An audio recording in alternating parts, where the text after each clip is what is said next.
បានញ៉ាំម្ជូរគ្រឿងពោះគោយូរពេលធ្វើម្ដងមួយឆ្នាំងធំតែម្ដងបងប្អូនអរគ្នាហើយសាច់គោហ្នឹងទិញមកជិត1គីឡូពោះគោហ្នឹងទិញមក1គីឡូដែរបងប្អូនសរុបទៅជិត2គីឡូអញ្ចឹងទៅពេលហាន់ចុះហាន់ឡើងបងប្អូនទៅពេលដាក់ឆ្នាំងទូចអត់គ្រប់ទេបងប្អូនអរគ្នាអញ្ចឹងដូរមកដាក់ឆ្នាំងធំតែម្ដងចាបងប្អូនហើយការធ្វើម្ជូរគ្រឿងពោះគោគឺងាយស្រួលទេបងប្អូនអរគ្នាចាយើងមានតែគ្រឿងដែលយើងធ្វើរួចរាល់មកនិយាយទៅធ្វើលឿនទៀតឲ្យតែថាគ្រឿងយើងផ្សំ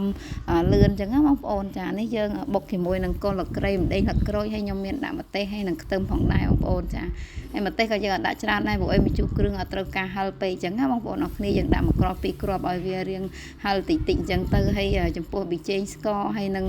ដុំស៊ុបខ្នុរអីហ្នឹងគឺខ្ញុំដាក់បុកចូលគ្រឿងទាំងអស់តែម្ដងដោយសារថាខ្ញុំខ្ជិលយកទៅបង់នៅក្នុងឆ្នាំងអញ្ចឹងណាបងប្អូនចាហើយនិយាយទៅយើងប្រើគ្រឿងតាមចំណូលចិត្តរបស់យើងយើងចូលចិត្តរសជាតិសាបប្រៃអីអញ្ចឹងទៅយើងដាក់តាមហ្នឹងទៅបងប្អូនចាហើយបុកគ្រឿងបើសិនជាយើងបានអាហារអាគល់លក្រៃបុកខ្លួនឯងបងប្អូនកាន់តែឈ្ងុយឆ្ងាញ់និយាយទៅផ្ទះខ្ញុំដឹងមិនទេបើថាស្លបែបគ្រឿងអញ្ចឹងចូលចិត្តហាន់លក្រៃដាក់បុកអញ្ចឹងទៅបានវាឆ្ងាញ់ណាបងប្អូនអរគ្នាបើថាយើងយកទៅក្លុកវាអត់សូវឆ្ងាញ់ទេវាអត់សូវក្លិនឈ្ងុយលក្រៃអញ្ចឹងណាហើយដំបូងហ្នឹងថាអត់ដាក់បន្លែទេតែពេលបើកទូទៅឃើញនៅសល់បន្លែពេញប៉ោះ4 5គ្រាប់ហើយនឹងត្រប់ខ្លះអញ្ចឹងទៅក៏ស្ដាយយកមកលាង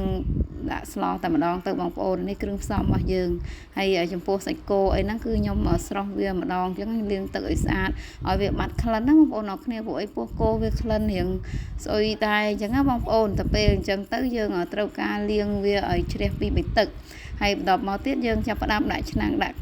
ជាមួយនឹងប្រេងខ្លាញ់មកបងប្អូនចាហើយយើងកូរជាមួយគ្រឿងដែលយើងបានបុកនឹងឲ្យវាឡើងឈ្ងុយសិនហើយចាំមកបានយើងដាក់ជាមួយនឹងពោះគោនិងសាច់របស់យើងនឹងចូលទៅតែម្ដងនិយាយទៅសាច់គោអីហ្នឹងក៏ខ្ញុំរៀងស្រស់បន្តិចដែរបងប្អូនព្រោះអីបើថាយើងអត់បានស្រស់វាទេវារៀងដូចក្លិនឆ្អាបអញ្ចឹងណាបងប្អូនអរគ្នាតែពេលយើងបានស្រស់អញ្ចឹងទៅវាអត់សូវក្លិនហ្មងទេណាមួយពោះគោយើងហ្នឹងក៏វាអត់សូវស្អាតហ្មងដែរអញ្ចឹងយើងធ្វើវាឲ្យស្អាតអញ្ចឹងទៅយកមកស្លោយើងស្និតញ៉ាំអញ្ចឹងណាបងប្អូនចានេះយើងកូរជាមួយគ្រឿងវាឲ្យសព្វចូលគ្រឿងល្អហើយយើងចាប់ផ្ដើមគ្របមកស្ទុះសិនឲ្យវាឆ្អិនតិចហើយចាំយើងចាក់ជាមួយនឹងទឹកចូលទៅតែម្ដងហើយថ្ងៃនេះខ្ញុំស្លម្ជូរគ្រឿងខ្ញុំដាក់ជាមួយនឹងអំពិលទុំបងប្អូនអរគ្នានិយាយទៅយើងប្រើជាមួយអំពិលខ្ចីអីក៏បានដែរស្អីតែចិត្តរបស់យើងពេលខ្លះវាអត់មានអញ្ចឹងទៅក៏យើងប្រើជាអំពិលទុំតែម្ដងទៅហើយទឹកហ្នឹងខ្ញុំដាក់មួយងាស់រៀងយូរដែរមុនដំបូងស្លដាក់ហ្គាសទេបងប្អូនតែពេលវាមើលទៅដូចក្របផុយពេកក៏យកមកបង្កាត់ភ្លើងនៅខាងក្រៅ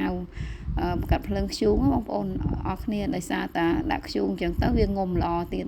អញ្ចឹងក៏បង្កាត់ភ្លើងតែម្ដងហើយនេះវារៀងផុយដែរបងប្អូនចាខ្ញុំចាប់ផ្ដើមបងជាមួយនឹងអំពិលទុំចូលទៅតែម្ដងហើយសម្លថ្ងៃនេះគឺមួយឆ្នាំងធំហើយបងប្អូនអើយនិយាយពីថាញ៉ាំ2ថ្ងៃអីមិនអស់បងប្អូនដោយសារតែវាច្រើនដែរនិយាយទៅឲ្យថាស្លអីម្ដងពេលខ្លះលបសាច់លបអីអញ្ចឹងទៅក៏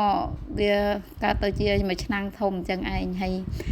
វាចិត្តផុយអញ្ចឹងហើយខ្ញុំដាក់បន្លែត្រប់របស់យើងចូលហើយយើងមានដាក់ម្ទេសពីលើអញ្ចឹងណាពេលខ្លះ